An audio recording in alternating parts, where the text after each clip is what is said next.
Bonjour à tous et bienvenue dans ce deuxième numéro bonus des Légendaires Télé. Ce numéro sera entièrement consacré à la sortie du 18e tome des Légendaires, la fin de l'histoire.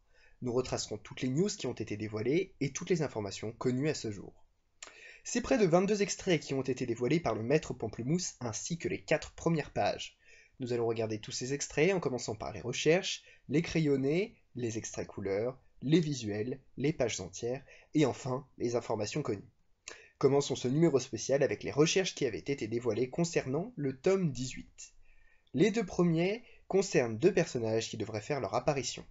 Tout d'abord, le père de Calandre, le roi des dieux Akamandis. Nous savons très peu de choses sur ce dernier, hormis le fait que c'est à cause de lui que Calandre veut se venger et détruire le monde des dieux. Le second est tout aussi mystérieux puisque nous ne savons rien sur elle, ni même son identité. Patrick Sobral l'a surnommée comme étant une guerrière elfique. Tout ce que nous savons, c'est qu'elle fera son apparition dans le tome 18, mais également dans le 4e tome des Légendaires Origines consacré à Shini. Et enfin, la dernière recherche concerne un personnage que nous connaissons que trop bien, puisqu'il s'agit de Calandre, une fois son masque et sa fausse apparence tombés.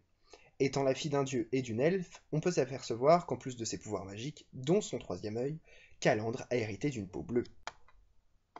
Passons maintenant aux différents crayonnés qui ont été dévoilés sur la fin de l'histoire. Avant toute chose, voici un crayonné d'une selle qui a été coupée au montage. Il s'agissait de la rencontre entre Darkel et Calandre, mais malheureusement, elle n'apparaîtra pas dans le tome 18. Espérons qu'elle sera dans le 6e tome des Légendaires Origines qui devrait être consacré aux sorciers noirs. Regardons maintenant les scènes qui apparaîtront bien dans le tome 18. Restons avec Calandre puisque voici un flashback dans l'enfance de notre demi-déesse où l'on peut voir la famille au grand complet avec Camilla et Akamandis, les parents de Calandre, ainsi que son jumeau Astérion. Et on peut voir que les enfants ont l'air d'avoir peur de leur père. Du côté des légendaires, un extrait de la toute première page du tome où l'on peut voir Razia pleurant le cadavre de Ténébris. Nous reverrons cet extrait en couleur dans la rubrique page. Nous remarquerons que tout le convoi est présent, légendaire comme Dynamis. Razia reste au centre de l'extrait suivant puisque l'on peut le voir en train de discuter avec la démone Ami qui essaye de le raisonner et de le garder sur le droit chemin ainsi que respecter les valeurs que Ténébris défendait. Regardons comment sera traitée Shimi dans ce tome, et comme les autres, elle ne devrait pas être épargnée par le Pamplemousse puisque dans cet extrait, on découvre qu'un de ses bras est brisé et qu'Alcyon est sur le point de l'achever. Ce tome s'annonce vraiment comme insoutenable. Mais dans la 4e page, Shimi fait clairement comprendre à Griff qu'elle a fait le choix de suivre Calandre, qui lui a promis, dans le tome précédent, de sauver Griff, qui, nous vous le rappelons, a un éclat de l'épée d'Anatos logé près du cœur, ce qui devrait lui valoir une mort prochaine. C'est le début de la division au sein du groupe des légendaires. Je vous propose de regarder les extraits qui vont suivre en couleur, puisque nous attaquons notre 3e rubrique extrait couleur. Et c'est maintenant 12 extraits que nous allons voir dès à présent. Le premier extrait se situe sur la 2e page du tome, juste après la découverte du cadavre de Ténébris par le convoi. Razia a du mal à digérer la nouvelle et a besoin de se retrouver seule avec son ex-compagne le temps de lui dire au revoir et de l'enterrer lui-même. Concernant Razia, il faut savoir qu'après la mort de Ténébris, il décidera d'arrêter son aventure ici et de quitter le convoi avec Artemus qui se fera accuser du meurtre de cette dernière. Ikael les rejoindra plus tard et on peut voir qu'ils sont à la recherche du convoi qui se trouve en réalité à l'autre bout du monde. L'extrait suivant provient du passé de Calandre. Oui, désolé, certains pensaient qu'elle était en train de mourir, mais ce n'est pas ça, désolé de vous décevoir. En réalité, il s'agit du moment où son troisième œil est apparu, accompagné de son don de divination. Comme vous le savez tous, l'objectif de Calandre est de se venger des dieux, mais pas seulement. En effet, elle a pour projet de ressusciter son jumeau, Astérion, comme le montre cette scène. 2 fois plus de méchants pour 2 fois plus de plaisir. Concernant les Dynamis, cet extrait ne les montre pas sous leur meilleur jour, on pourrait penser que c'est Calandre qui s'en prend à eux, mais tout ceci reste qu'une hypothèse. Si je vous dis que Calandre est la mère biologique des Dynamis, vous me croyez? Non? Et bien heureusement pour vous, car cet extrait n'est qu'un poisson d'avril de la part de Patrick Sobral, le texte a en effet été modifié, mais l'illustration, elle, sera bien présente. Dans ce tome, tout le monde va souffrir, légendaire comme Dynamis, comme le prouve cet extrait où l'on peut voir Danaël, en plus d'avoir l'œil crevé à cause d'un combat avec Ikael, dans un état proche de la mort après s'être pris une dérouillée de la part d'Astérion. Rebelle, vous avez dit. Vous voulez en savoir plus sur le petit dernier? Artemus, vous allez être servi, car les 3 prochains extraits lui sont consacrés. Tout d'abord, en plein milieu d'un combat légendaire contre Dynamis, il se dit que ça ferait une super histoire à raconter et préfère écrire plutôt que d'aller aider nos héros. Et comme le témoigne cet extrait, il est toujours au mauvais endroit, au mauvais moment. Mais qu'est-ce qui peut donc le rendre si spécial?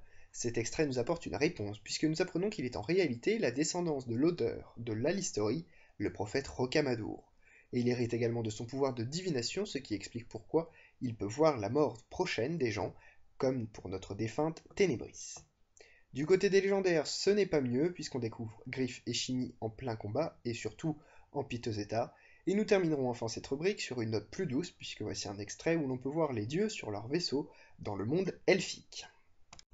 Attaquons maintenant la rubrique visuelle, qui devrait être plus courte que les précédentes.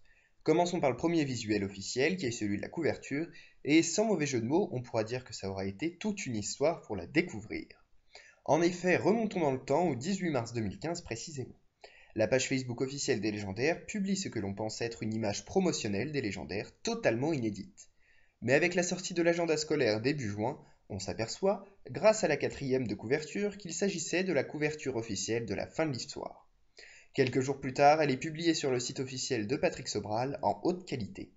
Et le 7 août, les éditions Delcourt publient une autre couverture du tome 18. Il s'agit de celle que l'on connaissait déjà, mais avec quelques détails qui ont changé, comme la luminosité de la scène ou encore l'expression de Jadina qui a été modifiée. Le titre également a été changé puisqu'un point d'interrogation a été rajouté à la demande des éditions pour éviter que les fans pensent que ce tome soit le dernier de la série. Enfin, la page titre du tome est la suivante. On peut y voir Astérion, le frère jumeau de Calandre, en train de combattre Danaël. Vous remarquerez au passage que ce dernier n'a plus son auréole, ce qui signifie qu'il n'est plus sous le contrôle de Calandre. Avant-dernière rubrique de ce numéro spécial, nous nous attaquons désormais aux pages entières qui ont été dévoilées, et elles répondent au nombre de 4.